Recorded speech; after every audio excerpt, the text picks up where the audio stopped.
마치 대학생들처럼 과목을 선택해 듣는 고교 학점제가 올해 고1 학생들을 시작으로 도입됩니다. 어떤 심화 과목을 선택해 어떤 성취를 이뤘는지가 학생에 대한 평가에서 중요해질 전망인데요.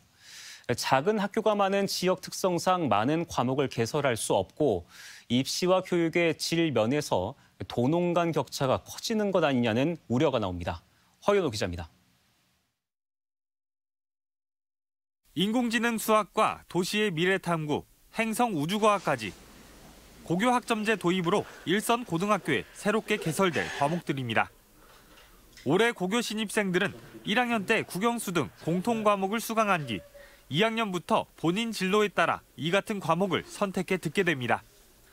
수업을 3분의 2 이상 출석하고 학업 성취율을 40% 이상 달성해야 이수한 것으로 인정받는데 3년 동안 192학점을 취득해야 졸업할 수 있습니다. 기존 9등급 내신 체제가 5등급제로 개편되는 등 수업 방식부터 입시까지 대격변을 불러올 수밖에 없는 변화입니다.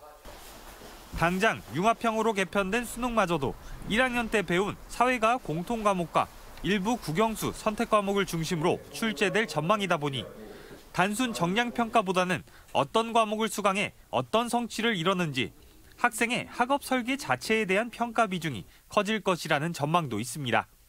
수능이 이제 통합형, 융합형으로 만들어지다 보니까 본인의 진로와 적성에 맞는 과목들을 심화된 과목들을 선택해서 배우는가 이것이 좀 더 고교 학점제에서는 중요하게 되었습니다.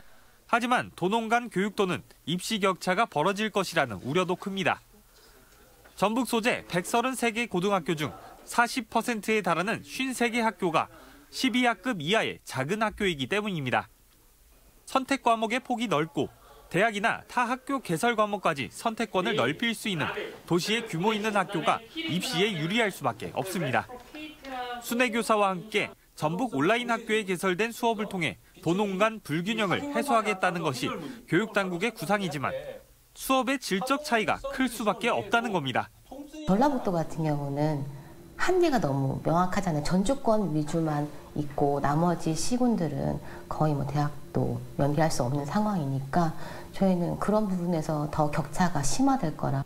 여전히 서울 16개 주요 대학에서 수능 위주 전형으로 40% 안팎의 학생을 뽑고 있는 상황.